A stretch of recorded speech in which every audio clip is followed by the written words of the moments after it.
19h, 20h, Time Sport avec Bilal Nelman sur Beurre FM. Bonsoir à tous et bienvenue sur l'antenne de Beurre FM, 19h pétante, et c'est votre quotidien sportif Time Sport comme chaque jour, du lundi au vendredi, on le rappelle pour tous les auditeurs de Beurre FM. Aujourd'hui, on va parler de quoi? On va parler d'Olivier Giroud et aussi de Martial et Thuram dans cette fameuse équipe de France. Est-ce que Didier Deschamps connaît déjà son groupe pour cette fameuse phase finale de l'Euro 2021? Corinne Diacre et sa liste justement qui est tombée dans l'après-midi, ça fait plaisir ça à toute l'équipe de Time Sport. On parlera aussi d'un Portugal solide et d'une Espagne retrouvée, mais aussi d'un certain Joachim Löw, et sans oublier aussi la draft du côté du championnat nord-américain. Ça fera plaisir à un certain Yanis, le réalisateur de ce soir. C'est parti, gogo Time Sport. Time Sport. Et on n'oublie pas le 01 53 48 3000 pour réagir avec toute l'équipe de Time Sport. Aussi sur la twittosphère avec Farid Rouas, notre CM, toujours prêt à dégainer l'information sportive. Ce soir avec moi autour de la table pour m'accompagner, on aura notre consultante, la ravissante Alison Nkunku. Comment ça va, Alison? Ça va très bien, merci. Et Kamel Aïdkera, Presidente. Ça va, Kamel? Ça va très bien, merci. Et oui, c'est la fin de semaine et on retrouve Kamel, c'est bien ça? Ouais, c'est toujours jeudi et vendredi. Et Toto Bellozzo, c'est rare Kamel de l'avoir avec nous, là, une deuxième fois dans la semaine. Comment ça va? Bonjour à tous, pas de chronique aujourd'hui, on va parler que de football. Ah, t'inquiète pas, il y a juste en face de toi un certain Juan José Dorado. Comment ça va, Juan?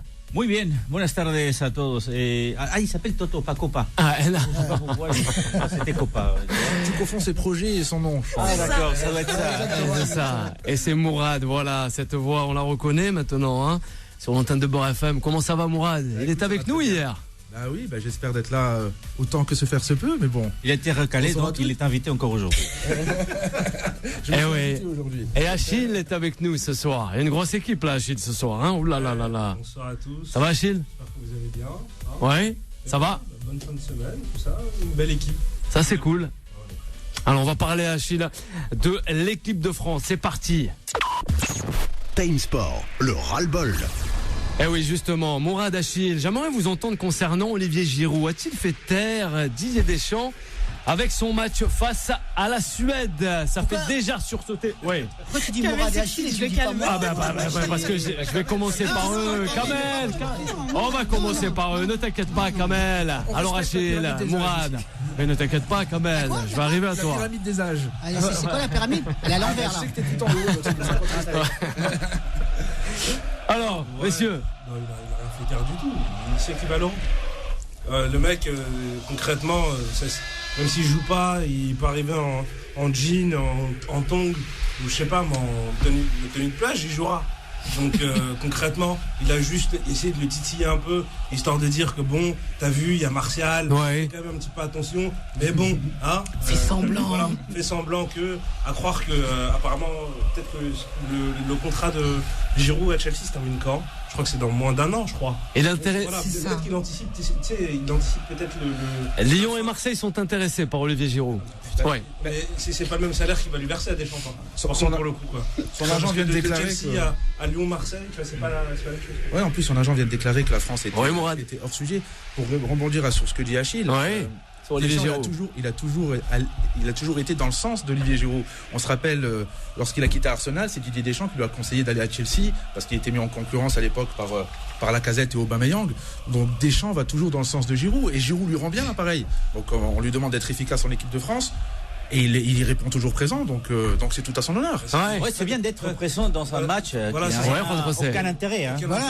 Aucun intérêt. Face à des équipes. Non, mais c'est bien. Mais de surcroît. Alors Alison, Kamel. Alors, par rapport à ce rassemblement, Didier Deschamps a fait un pas. Ça veut dire il a montré que Giroud ne l'intéressait pas parce que sur le match contre le Portugal, il a pas été titulaire. Donc il a vu qu'il était pas bon, et puis de toute façon il a joué quoi, il a joué 3 matchs, et sur 3 matchs il a joué 33 minutes, ça fait 11 minutes par match, donc c'est compliqué. Donc déjà, il a fait un pas. Giroud Deschamps en disant qu'il n'avait pas besoin de Giroud. Mais je veux dire, comme tu l'as dit, Juan, il a joué des matchs de pacotille, quoi. C'est des matchs amicaux, etc. Mais bon, il est présent quand même, Olivier Giroud, il est là. Non, il a marqué plus de 100 buts avec Arsenal, donc tout ça c'est anodin. Il a fini meilleur buteur de Ligue 1 sur sa dernière année dans le championnat de France. Ouais, c'est anodin. C'est le meilleur buteur de l'équipe de France. Non, mais C'est quoi la dernière année en championnat de France? C'était en 2012, il me semble. Ah, bah, ça fait loin quand même. Ça remonte. Mais depuis, il a mis plus de 100 buts avec Arsenal et là, il frôle les 40 buts. Oui, non, mais c'est vrai qu'il est parti à Chelsea. Il est prolifique quand même. Il est prolifique. Bah, je peux permettre ou je laisse la parole. Non, mais tout de même, quand même. Mais non, tout de même, quand même. Olivier Giroud, plus de 100 buts. On va revenir à quand même. Plus de 100 buts, bien sûr. Il est tellement prolifique que même en Coupe du Monde, il joue 7 matchs. Il marque aucun but. Il n'arrive même pas à toucher un poteau. Mais les matchs, il n'y a pas tant le Kamel là. Après, c'est différents schémas, les oppositions sont différentes. Oui, c'est la façon de jouer, les animations, c'est la désamination, etc. Tu vois, c'est tout textualisé. Non, mais laisse-moi terminer ou tu. Alors, laisse-le terminer. T'arrêtes pas de couper, c'est incroyable ça aussi. C'est incroyable de couper. Bah oui, moi, quand tu parles, je me tais. Bien sûr. C'est le dialogue. Allez, Kamel. Vas-y. Allez, vas-y. Laisse-le, Moran. Ça veut dire qu'il n'a pas été titulaire depuis qu'il est à Chelsea. Il est toujours dans les tribunes. Le discours de Deschamps, c'était tous les joueurs qui doivent être en équipe de France doivent être titulaires dans leur club. C'est bien dit. Donc, il n'a pas été titulaire. Là, maintenant, à Chelsea, il est même pas remplaçant. Il est dans les tribunes. Donc, je veux dire, il y a un moment donné, quand il est dans les tribunes, il est à la rue. Ouais. Donc je veux dire que quand tu sélectionnes un joueur comme ça, alors que tu as des joueurs qui jouent dans leur équipe, qui sont titulaires, c'est incompréhensible. Donc maintenant, que tu me dises maintenant, oui, il a marqué 100 buts avec Arsenal, mais on peut pas être et avoir été, d'accord, c'est clair. Donc il a été un bon joueur. Maintenant, c'est actuellement. Ouais. Maintenant, en concrète, il a pas sa place en équipe de France. Il a pas sa place selon Kamel. Oui, Alison. Alors, dis-nous. Kamel est un peu dur quand même. On va voir si Toto le saura aussi. Olivier Giroud. Alors oui, il n'a pas débuté contre le Portugal. Oui, on peut dire tout ce qu'on veut sur Olivier Giroud, mais quand même, il apporte quelque chose à cette équipe. Oui, tous les joueurs doivent être titulaires dans leur club, etc. On sait que l'exception s'appelle Olivier Giroud et l'exception s'appellera encore Olivier Giroud pour l'Euro 2020. Pour rebondir à ce que tu dis, c'est à cause de Didier Deschamps et de la connerie de vouloir garder du chouchoutage et d'avoir un double discours, c'est-à-dire publiquement dire voilà, les meilleurs joueurs doivent jouer et si tu joues en club, ben moi je suis susceptible de t'appeler. Ben la grosse connerie, c'est quoi? Sébastien Haller. Ben voilà, il a choisi la Côte d'Ivoire. Or, il aurait pu très bien choisir l'équipe de France. Ouais. Voilà. Toto. Bah, moi, là où justement je suis en train d'essayer de décrypter un petit peu Deschamps au travers du cas Giroud, c'est que finalement Giroud, dans quel cas de figure sert principalement à Deschamps. Il est bon, dit Giroud, quand il est très proche du but. Les 3/4 de ses buts, il les met à 3-4 mètres du but. Et c'est quand les équipes adverses jouent bloc bas et que l'équipe de France est obligée d'aller chercher un point d'appui dans la surface. Maintenant, c'est beaucoup plus difficile pour Giroud quand l'équipe de France... On va parler de la Coupe du Monde 2018 qui a joué très très bas, où Giroud était quasiment au milieu de terrain. Giroud à 40 mètres du but, il peut quasiment rien faire. Et je pense qu'à travers cette mise en garde, il essaye aussi de se dire, bon, je vais aussi chercher un attaquant qui va me permettre de pouvoir jouer sur une autre configuration, c'est-à-dire de jouer comme Deschamps aime bien jouer, loin du but adverse, regrouper derrière et de pouvoir éventuellement jouer en contre. Mbappé l'a fait, mais il joue pas en pointe. Il va peut-être essayer d'avoir une option en pointe à ce niveau-là. Ce système-là, le joueur Iwan, c'est quand même Karim Benzema, il le remet sur le tapis, tu l'as. Ouais, arrête quand même. Juan José. Ouais, il n'est pas d'accord avec eux. Et aussi avec Toto. Entre guillemets, Zinedine Zidane, mais je suis d'accord surtout avec Toto. Il le garde parce qu'effectivement, quand tu joues face à une équipe avec un bloc bas, tu as besoin d'un joueur, un grand joueur, un mec qui soit prêt d'affronter la défense inverse dans la surface de réparation. Et aujourd'hui, lui, il peut le faire. Il va pas jouer tous les matchs, forcément, mais il pourra rentrer quand on aura un bloc bas, quand on aura des difficultés, quand il va falloir jouer les corners. C'est pour ça qu'on le garde. Par contre, non, Karim Benzema n'a pas parce que Karim Benzema, il est capable de sortir à 30 mètres derrière et te faire une course et y arriver. Non. À l'Euro 2021, Olivier Giroud, qu'on se leurre pas, je pense pas qu'il ira titiller une place de titulaire, absolument pas. Mais en tout cas, ça sera un remplaçant de luxe. Ouais, de marque quoi. C'est ça. Non mais il faut savoir je veux dire, il y a un moment donné, il faut pas avoir une mémoire de poisson rouge. Il faut savoir ce qu'a dit Deschamps. Je ne prends que les joueurs qui sont titulaires dans leur club. Mais on basta. sait. Non, mais attends, basta. Mais attends, qu'est-ce que tu vas faire avec un joueur avec un joueur qui n'a pas joué depuis 3 saisons quasiment, hein, qui joue des bouts de match, hein, des 10 minutes, 11 minutes. Qu'est-ce que tu vas faire avec ce joueur-là? Il peut pas faire 90 minutes, d'accord, c'est impossible. Il est mort parce qu'il est mort. Donc tu vas le faire rentrer. Mais je veux dire, il y a un moment. Non mais en raison là. Non mais je termine. Il y a un moment donné, sa place, elle peut être prise par des joueurs beaucoup plus jeunes qui sont titulaires dans leur club, etc. C'est aussi simple que ça. Mais dans son registre, c'est quasiment que lui. Sébastien Haller. Non. Mourad, Achille, messieurs, s'il vous plaît, messieurs, dames. Alors. Donc c'est pour ça justement, je pense que Didier Deschamps n'est pas si chauvin que ça. Pour rebondir sur ce qu'on disait plus tôt, Giroud est performant lorsqu'il fait face à des équipes qui sont bloc bas. Il a joué le Portugal, il a donné sa chance à Martial. Qu'est-ce qu'a fait Martial face au Portugal? Il a créé beaucoup d'occasions. Mais donc si je peux juste terminer son point. Si je peux juste terminer mon point. On reprochait à l'époque à Karim Benzema, qui avait connu une longue période de disette sans but, son inefficacité parce qu'il marque pas. Et aujourd'hui, on met en avant Anthony Martial parce qu'il ne marque pas, parce qu'il fait des espaces, parce qu'il provoque des occasions, etc. Non mais il faut loger les joueurs à la même enseigne. Donc c'est 2 poids 2 mesures. En tout cas, Deschamps n'est pas si chauvin que ça. Il a laissé sa chance à Martial et Martial ne l'a pas saisi. Et j'ai l'impression qu'il n'y a aucun avant-centre qui saisit sa chance pour remplacer dignement. Tu vas pas confondre la défense du Portugal et la défense de la Finlande quand même. C'est pas la même. C'est pas la même. Non mais je veux dire la défense de la Finlande, c'était quand même 11 joueurs. Et donc il a testé un avant-centre qui prend les espaces, qui est capable de faire des appels dans le dos, et ça n'a pas fonctionné. Mais attendez, mais à un moment donné, on en oublie qu'il y a quand même une équipe de France espoir avec des jeunes joueurs qui sont en mesure, et généralement Martial Thuram, voilà, de pouvoir jouer peut-être un 12e homme ou 12 ou 13e. 12e homme, c'est Deschamps. Non, mais 12e homme ou 13e homme dans l'effectif. Mais quand on voit Hudson Edouard, voilà, le joueur qui était formé, le petit parisien qui était formé au PSG, aujourd'hui ça fait 2 ans et demi qu'il joue au Celtic. Il marque un nombre de buts incalculable. C'est quoi son profil? Celui d'Olivier Giroud. Sauf qu'il est plus rapide, il est plus puissant et il est jeune. Et il emmène cette fraîcheur. Et je pense que le fait d'avoir Olivier Giroud dans son effectif, alors peut-être oui pour les besoins de Didier Deschamps ou d'Antoine Griezmann, je pense que c'est prendre un risque énorme. D'Antoine Griezmann, il a peut-être besoin de ça parce que Monsieur Deschamps est très cartésien.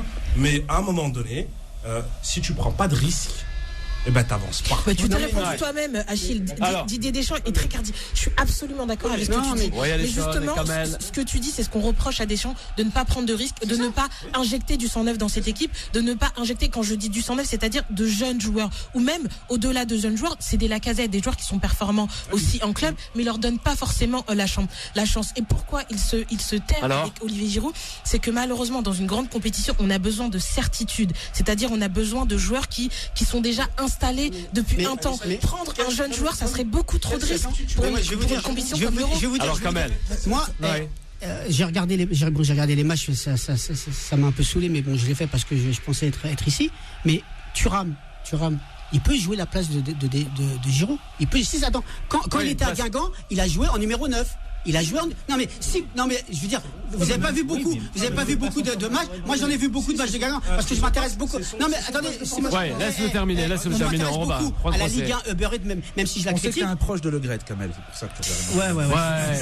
Mais je veux dire que Thuram à Guingamp, il jouait en numéro 9. Et je veux dire, c'est son poste de formation, mais je veux dire, c'est l'occasion de le mettre en place. Voilà, de mettre un joueur qui joue en Allemagne dans des plus grands championnats du monde et qui est jeune et qui est bon. Alors c'est ça. Mais non, mais je sais pas. On a l'impression que c'est un truc. Moi, je pense que la grille de lecture du cas Giroud, elle est quand même assez multiple parce qu'elle est pas que sportive. Il y a eu toute une polémique autour du cas Benzema où il y avait vraiment les deux clans.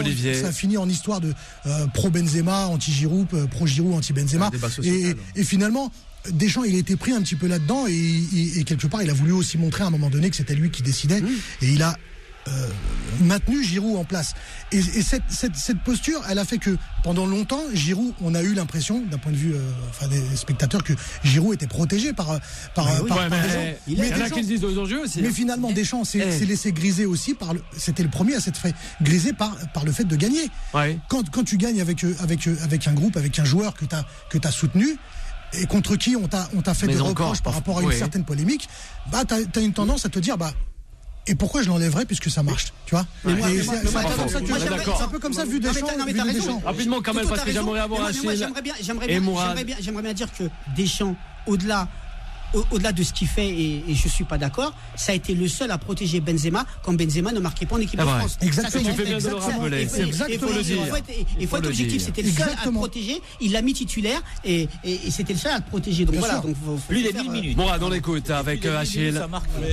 Mais alors, on en oublie souvent que dans le système de jeu de Didier Deschamps, il y a un joueur qui s'appelle Antoine Griezmann qui n'a pas de poste.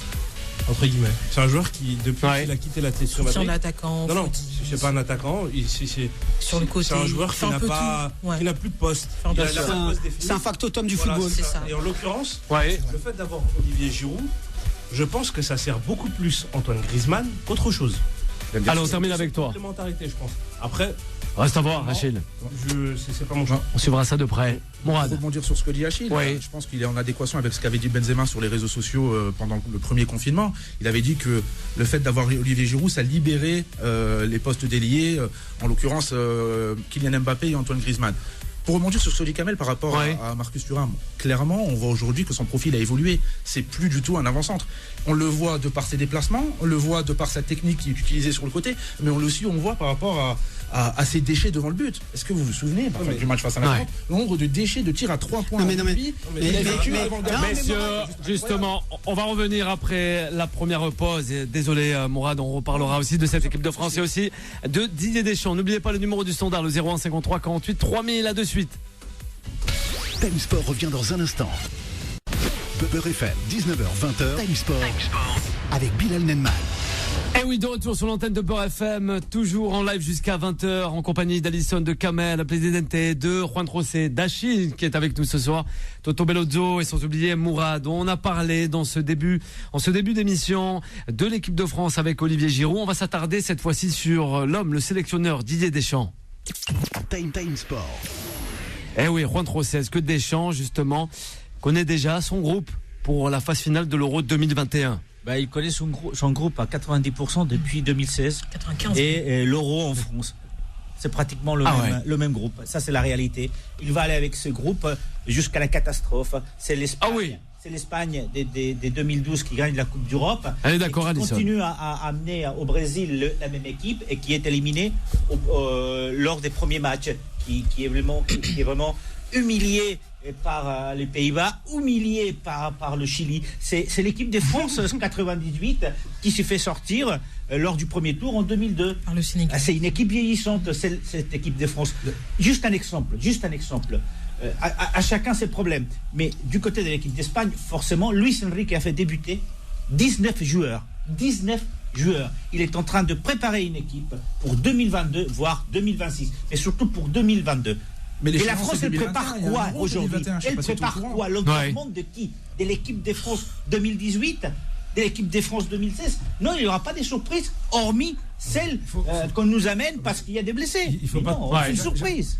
Alors, j'aimerais resituer deux choses dans leur contexte. Vas-y, on te laisse. En 2014, lorsqu'elle sort prématurément en Coupe du Monde, elle est en fin de cycle. D'accord? Donc elle est...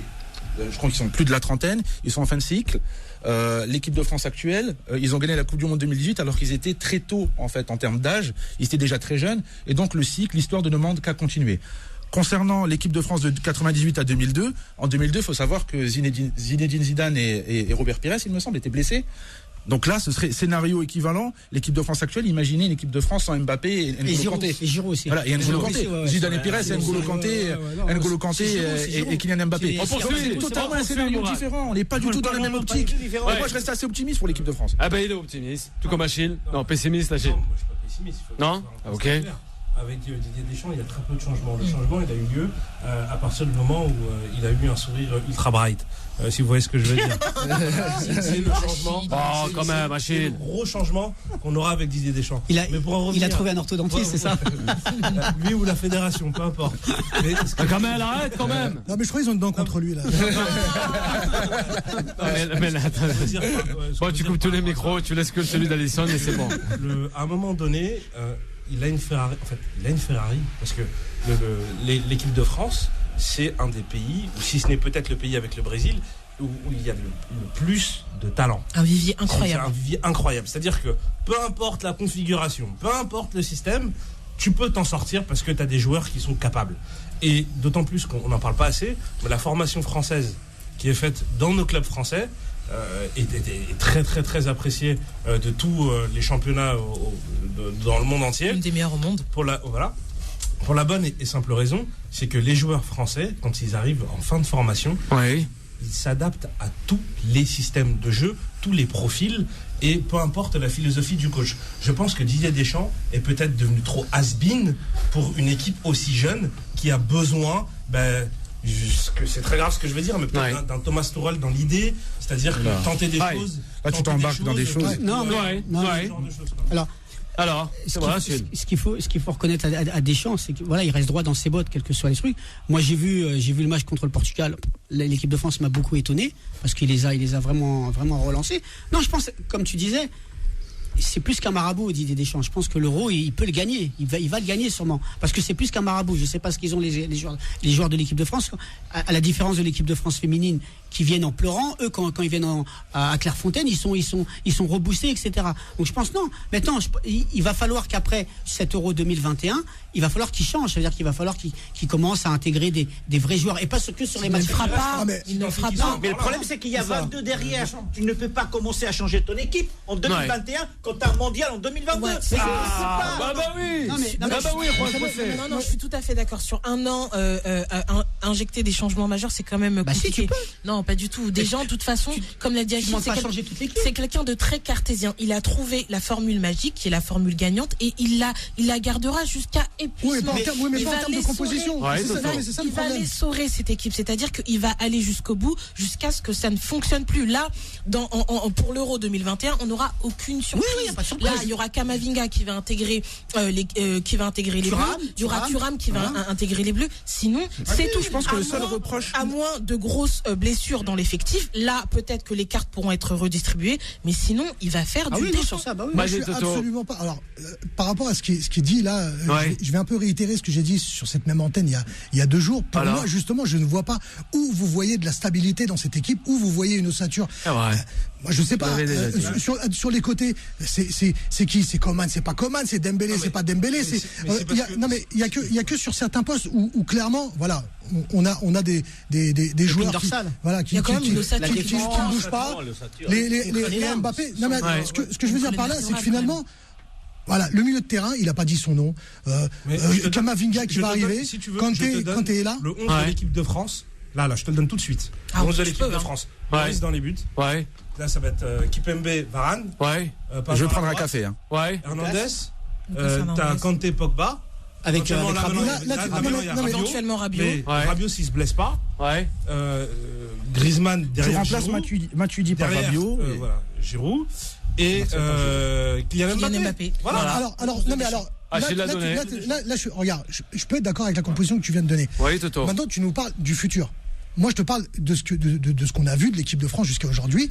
Je ne vois absolument pas de stabilité. Il y a une stabilité peut-être en termes de groupe élargi, mais clairement, on a mis le terrain qui est quasiment jamais le même. Il a toujours le même 11. Non, mais tu sais pourquoi? C'est beaucoup de blessés. Non, mais tu sais pourquoi? Ah oui, les impondérables, on est d'accord. Alors, vas-y. Tu sais pourquoi le milieu de terrain n'est pas le même? Parce qu'il veut imposer des joueurs qui jouent pas dans leur club.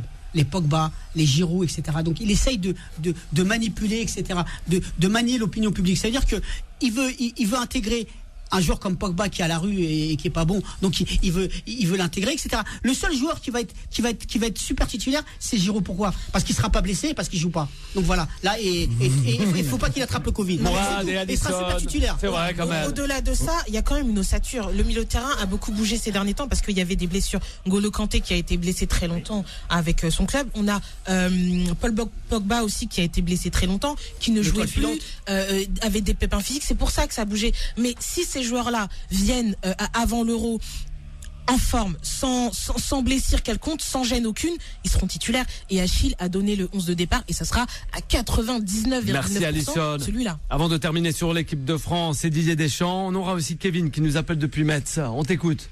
Non, je voulais tout simplement dire que, en fait, en termes de stabilité, on ne peut plus stable depuis 2016. Comme l'a dit Achille, il y a juste deux profils qui changent, c'est Rabiot qui remplace Matuidi et éventuellement Giroud qui cherche à être remplacé, mais on ne trouve pas preneur en fait sur le marché. Ensuite, en termes de performance, je pense que Matuidi en fait ou des joueurs qui sont expatriés, etc. Ils sont bien sûr qu'ils sont plus là, c'est plus bon. Je suis assez ému, donc je vais laisser ma parole à. Si t'arrives, Mourad. Non, je sais pas, je m'en mêle les pinceaux. Non, quand même pas, Mourad. C'est les Gunners. C'est les Gunners. Non mais attends. C'est la conférence d'Arsène qui arrive à grands pas. Non, je vais rebondir sur ce que dit Mourad. Regardez la différence de statut. La différence. Matuidi qui va au MLS, donc qui est plus dans les starting boys, etc. Mais il joue tout le temps. Giroud qui est dans les tribunes et laisse-le dans les tribunes quand même. Qu'est-ce qui t'arrive? C'est-à-dire pourquoi ne pas donner la chance à Matuidi dans non mais c'est la vérité. Pourquoi vous dites que Matuidi la jeunesse. Et Giroud il est jeune? Matuidi c'est la jeunesse au pouvoir. Non mais et Giroud il est jeune? Il est jeune. Je suis d'accord avec toi. Je pense que rapidement. Parce que j'ai une mémoire de poisson rouge et je voulais revenir sur la moyenne d'âge de l'équipe de France. J'avais oublié mon argument. On parle d'équipe de France vieillissante. L'équipe de France en 2018, aujourd'hui la moyenne d'âge de l'équipe de France est très jeune. On pense à Varane qui me semble être un dinosaure. Varane n'a que 27 ans. Je pense à son compère qui a gagné la Coupe du Monde avec lui en défense centrale qui est au FC Barcelone aujourd'hui. Umtiti n'a que 25 ou 26 ans. Donc on est vraiment en termes d'âge, on est vraiment très jeune. Non mais c'est pas ce que je veux dire. Donc c'est pas une question d'âge. Et moi je vais paraphraser un grand philosophe du football français. Ne me demandez pas mon âge, Kylian Mbappé. C'est tout. Non mais la moyenne d'âge est jeune, mais la philosophie Alison, est ancienne. Le 01 53 48 3000. Et oui, tu le rejoins aussi, Alison, avec toute l'équipe de Tam Sport. C'est Kevin qui nous appelle depuis Metz. Bonsoir Kevin. Bonsoir à tous et à toutes. Vous allez bien? On va. Oui, super bien Kevin. On vous écoute Kevin. On débat sur l'équipe de France et Didier Deschamps. Moi, l'équipe de France, Didier Deschamps, c'est un éternel débat qui se répète depuis maintenant 4, 5, 6 ans quand même. Moi, l'équipe de France, je la vois un peu maintenant comme l'équipe d'Allemagne. Ah oui. Je la vois un peu comme Joachim Löw. C'est la même chose. Très juste. Et puis. Donc t'attends la catastrophe en fait. Les joueurs passent, il y a des nouveautés. Il y a des joueurs qui passent en coup de vent, qui ne reviennent plus. Il y a l'ossature qui reste là, il y a les intouchables, je dirais même c'est un peu ses enfants, ceux qui ira à la mort pour lui, et puis voilà. Puis après, maintenant, il est intouchable. Vis-à-vis de la fédération française, il est intouchable. Intouchable, Didier Deschamps. Il peut prendre n'importe quelle décision, on lui dira amen. Alors, Kevin, une réaction avec Achille, rapidement, avant la pause, Achille. Il a parfaitement, salut Kevin, tu as parfaitement raison quand tu fais un parallèle avec Joachim Löw, et justement, on va en parler un peu plus tard durant l'émission. Je t'invite à vraiment rester. Par contre, de là à ce que tu dises, il est intouchable, c'est pas vrai.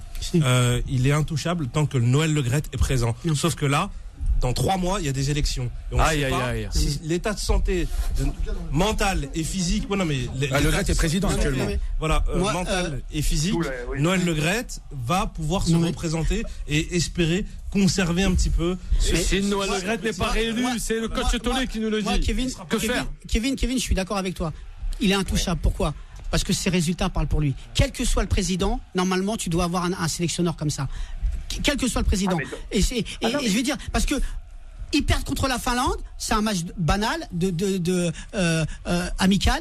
Et contre le Portugal, il met la grosse équipe et il gagne. Donc je veux dire, non, sur ça, t'as raison, il est intouchable. Mais quel président ne voudrait pas avoir un sélectionneur comme Deschamps? Voilà, c'est aussi simple. Il ira jusqu'à le mondial. Il va aller je vous le dis déjà, jusqu'au mondial 2022. Fin du contrat de Zinedine Zidane. On lui propose de reprendre, de prendre l'équipe de France. J'y crois pas une seule seconde. Il y a tellement de. J'y crois pas une seule seconde parce que Noël Le Graët, il y a de ce qu'il dit au sein de la fédération, avec Didier Deschamps, il y a un pacte. Donc et au sein de la fédération française de football, il y a beaucoup de tensions. Et si on a la possibilité de casser l'héritage de Noël Le Graët par l'intermédiaire de Didier Deschamps, il va en subir les frais. Et moi, j'y crois pas une seule seconde que Didier Deschamps ira jusqu'en 2022 tant que Noël Le Graët restera en place. La responsabilité de sortir un an avant un mondial, soit des nouveaux, bien sûr, non. de sortir l'entraîneur un an avant, un entraîneur champion. Ce serait laisser tomber l'équipe de France alors que l'équipe de France lui a tellement donné. On termine avec Kevin. Dernier mot, le mot de la fin avec vous, Kevin. Je crois que les avis sont assez similaires et partagés aussi pour certains. Mais au final, de toute façon, on le sait très bien maintenant, l'avenir de Didier Deschamps se joue quand même un minimum sur l'Euro. Ce qui va se passer à l'Euro va être fondatrice de la suite.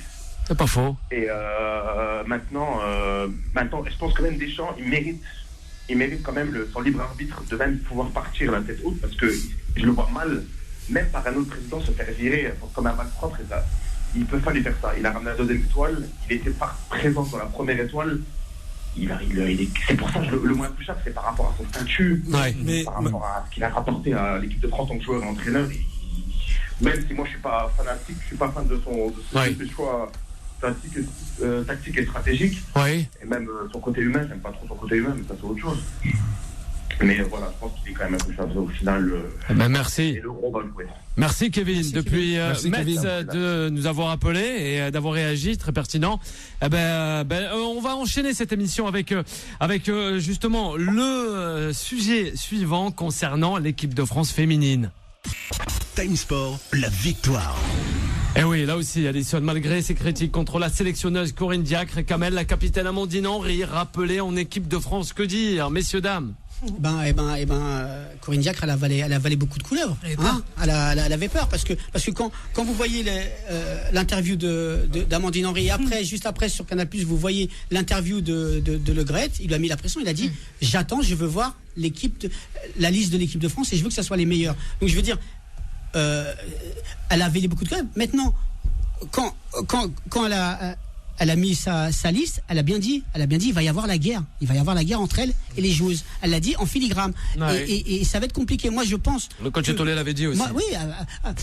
Elle va régler ses comptes en interne. Elle a bien dit, j'espère que notre conversation ne sera pas ébruitée. Donc, elle a dit ça. Maintenant, moi, je pense personnellement qu'il faut la virer. Parce que attends. Faut expliquer ça. Il y a un tel désamour entre les joueuses, que ce soit lyonnaises ou autres, parce que ce qu'il faut se dire en équipe de France féminine, c'est si tu joues pas dans un gros club, t'as pas le droit de parole. Si t'es à Montpellier, à Bordeaux, etc., t'es en équipe de France. Voilà, t'y es, t'es tranquille, t'as pas de parole. Il y a que les grosses joueuses comme les lyonnaises et même les parisiennes, c'est compliqué, c'est compliqué. Mais je veux dire, il y a un moment donné, il y a un tel désamour entre les joueuses et la sélectionneuse parce qu'il y a trois grands rendez-vous. D'accord? Donc il faut la virer dès le départ. Il peut pas virer Deschamps, c'est impossible, mais il peut virer Diacre. C'est exactement la même chose qu'on retrouve avec Noël Le Graët et Didier Deschamps. C'est exactement la même chose. Il y a un pacte. C'est-à-dire qu'il ne va pas se désavouer parce que monsieur Le Graët a un ego assez important, il prend beaucoup de place et donc il ne va pas se désavouer. Donc, à mon humble avis, il ne va pas la virer.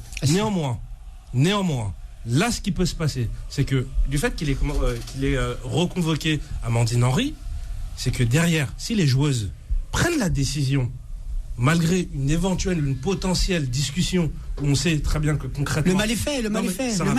Dans le vestiaire, ça va totalement péter. Si les joueuses font des non-matchs, ils vont mettre le Graët, voilà, face à ses responsabilités en disant soit c'est elle, soit c'est nous. Et dans ce cas de figure, il aura plus. Merci Achille. Mourad et Alison, on termine. Je ne suis pas un spécialiste du football féminin ni de management, mais j'ai lu en diagonale l'interview de Corinne Diacre où elle disait, après avoir annoncé sa sélection, vouloir régler ce problème après ces 2 matchs de qualification. Et je trouve ça juste incroyable. Quand on fait un minimum de psychologie, on sait que il faut régler les problèmes avant pour pouvoir. Après, quand on connaît le personnage, c'est pas surprenant. Et donc, elle déclare ouvertement dans la presse publique, elle veut régler ses problèmes après ces 2 matchs de qualification face à l'Autriche. C'est ça. C'est des problèmes de ça. Je sais pas, je suis pas au courant, mais je trouve ça assez. Je sais pas, moi je dis ça, je dis rien. Et dernière chose. Alors. Moi, j'entends beaucoup parler de foot féminin en période de Coupe du Monde et au moment de cette polémique. Donc, j'aimerais bien qu'il y ait plus de polémique autour du foot féminin pour qu'on puisse en entendre parler. C'est pas faux, Morane. C'est pas faux. Alisson. Non, pour le coup, l'histoire du pacte qu'annonce Achille entre Corinne Diacre et Noël Aigret, j'y crois fort. Parce que les problèmes ne datent pas du tout d'aujourd'hui. On sait déjà que pendant la Coupe du Monde précédente, c'était très, très compliqué. Avant aussi, il y a certaines. La même vérité des dirigeants qui étaient mises en place par la Fédération française de football et les a virées. Il y a certaines joueuses déjà qui avaient déclaré qu'elles ne viendraient plus en sélection nationale, exactement, qu'elles ne viendraient plus en sélection nationale tant que Corinne Diacre sera en poste. On sait que niveau communication, c'est une catastrophe cette femme. Ça a été reproché par les choses, ça a été reproché et aussi par les journalistes, par le staff de Clermont. On sait qu'il y a un gros problème avec cette femme, mais elle restera en place tant que Noël Legré l'aura décidé.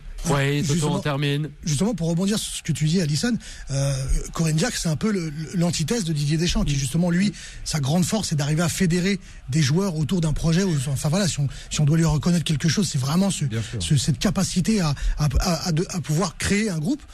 Corinne Diacre, elle, ne sait pas du tout faire ça, même au contraire.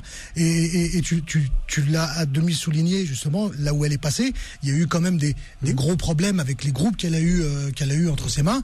Et après, moi, je vais pas faire de la philosophie de comptoir, je vais pas rentrer dans des détails, mais c'est vrai que c'est quelqu'un qui a du mal à faire confiance et à bien vivre avec le groupe et à fédérer les joueurs ou les joueuses qu'elle a avec elle. Parce qu'elle a surtout un ego démesuré et que sa manière de s'imposer, c'est de faire régner la terreur.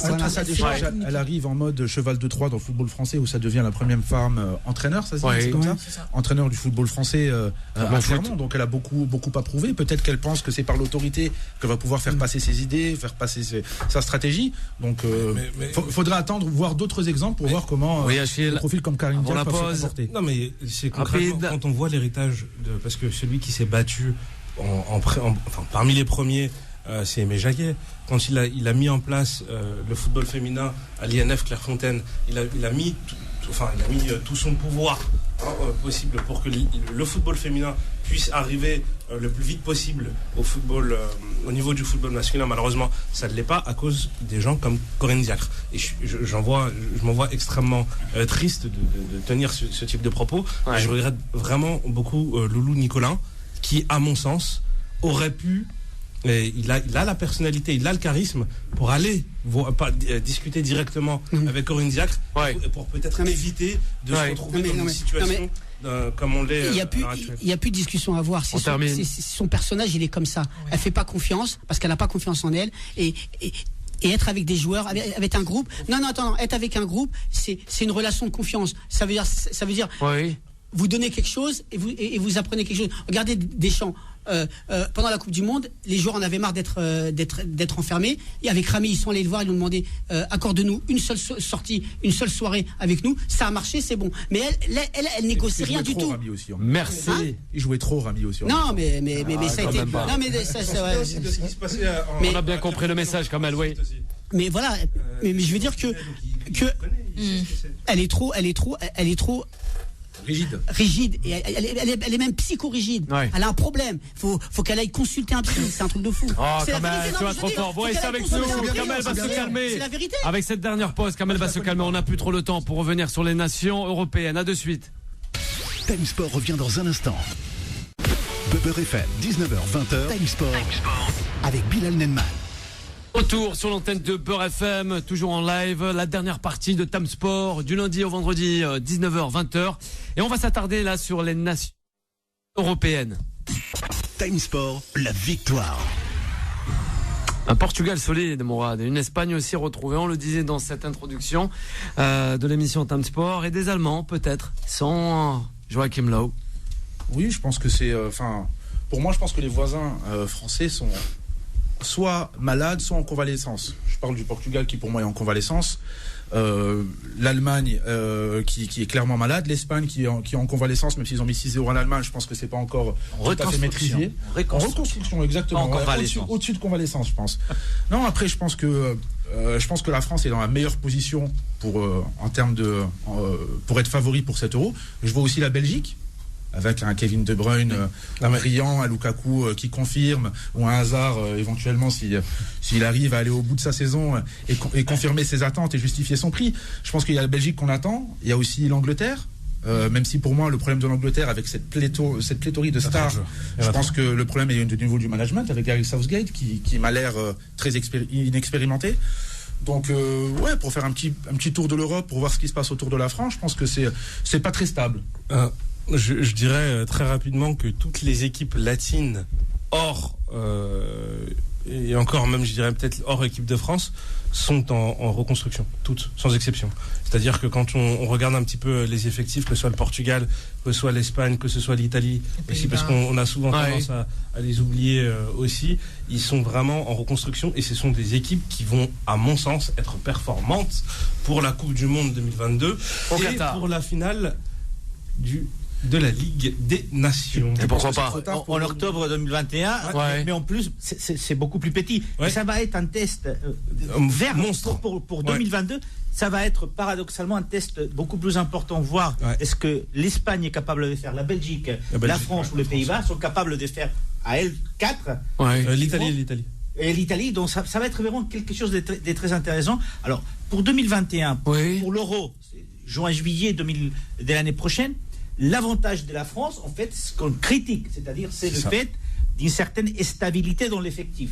Ils sont ou pas, mais instabilité, ça c'est la réalité. Mais par contre, là où elle manque cruellement, c'est je sais pas, peut-être de l'envie ou de cette grande folie qui ont des équipes qui sont en train d'être construites.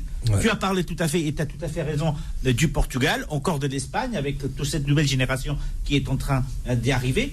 Le problème de l'Angleterre, je partage avec vous cet avis. L'Angleterre, peut-être le problème est ailleurs que ça fait des années. Dans la qualité des ces joueurs. Non, mais on a vu, lors du dernier mondial en 2018, on avait vu quand même une Angleterre qui était très intéressante.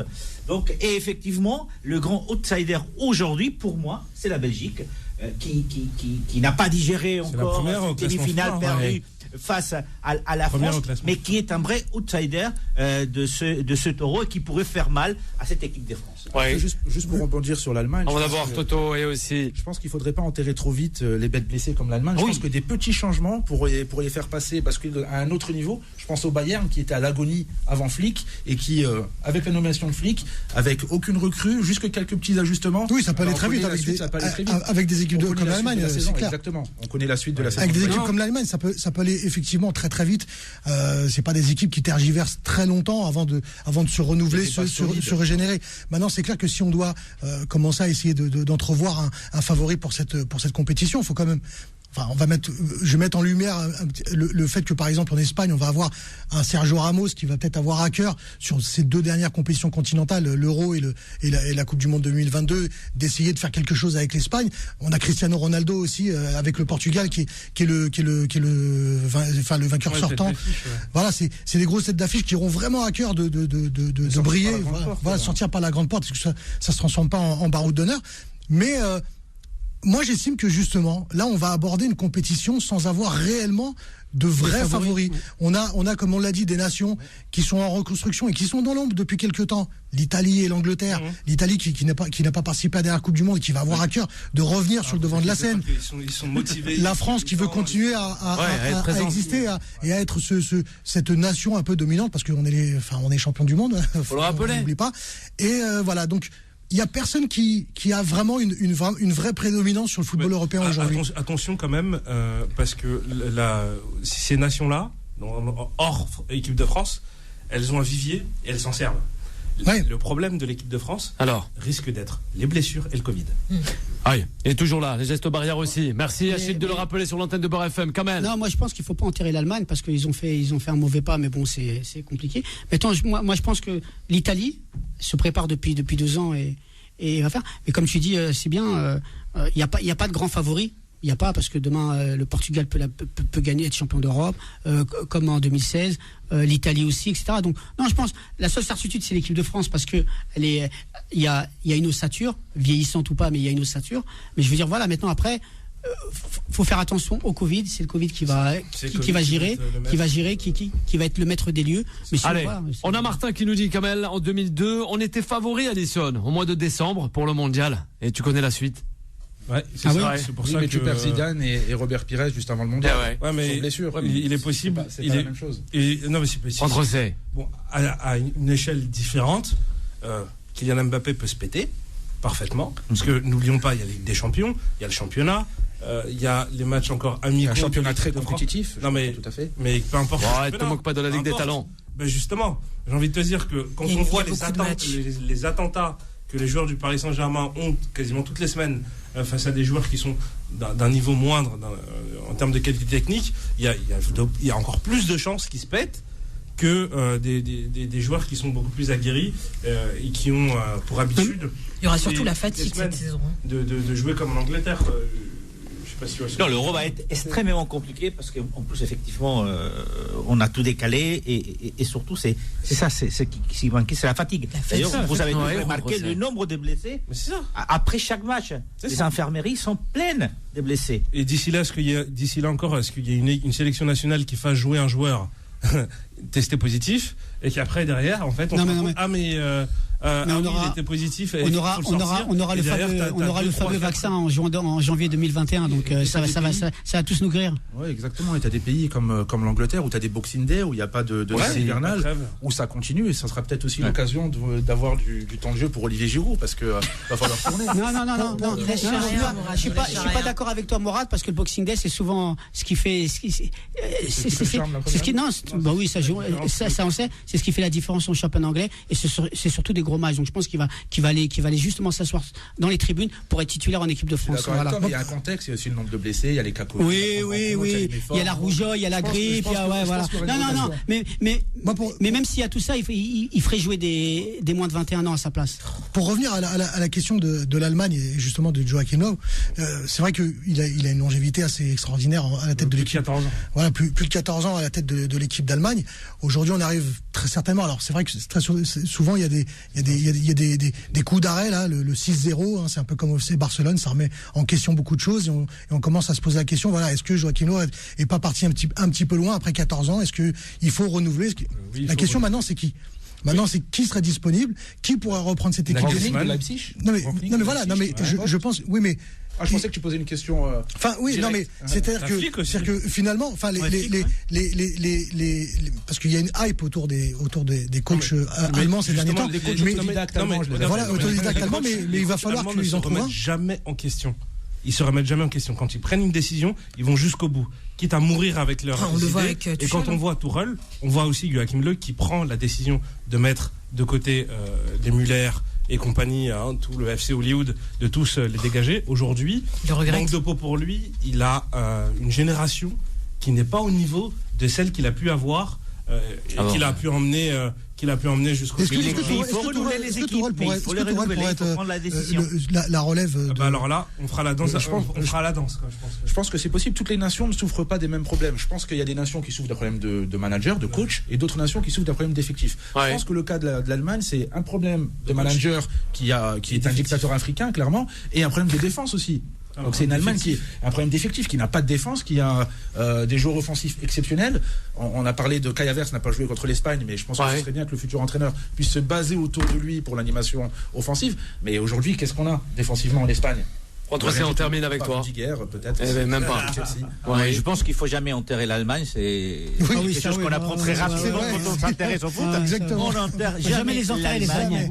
Et surtout, ce 6-0 face à l'Espagne a fait beaucoup de mal du côté de l'Allemagne, mais personne ne s'attendait en Espagne non plus. Personne n'aurait pu pronostiquer ce résultat, parce que laisser le temps. Je me rappelle ça, c'est bon. C'est pas la meilleure des Allemagnes, mais en compétition. Pas tirer de conclusion trop rapide. Voilà, on est encore trop loin. On a encore 8 mois devant nous. Beaucoup de choses peuvent se passer. La dernière Coupe du Monde, qu'est-ce qui s'est passé? l'Allemagne sortie au premier tour. Oui. J'ai juste une question pour Juan José. Oui, rapidement, mais il ne pourra pas te la poser parce que moi j'aimerais parler de la draft là. Oui, rapidement. En tant qu'Espagnol, comment on se sent quand on met 6-0 à l'Allemagne? On se sent bien. Comme un Allemand qui met 8-2 au Barça. Aïe. Voilà. C'est bien, Mourad. Il a bien agi. Kylian Hayes choisi par les Detroit Pistons lors de la draft NBA. Et justement, le jeune meneur formé à Cholet a battu d'un rang le record du Français choisi le plus haut lors de cette fameuse draft du championnat nord-américain. On le rappelle, la NBA. Que dire? Bravo à lui. Retrouvez Time Sport tous les jours de 19h à 20h et en podcast sur beurrefm.net et l'appli Beurre FM.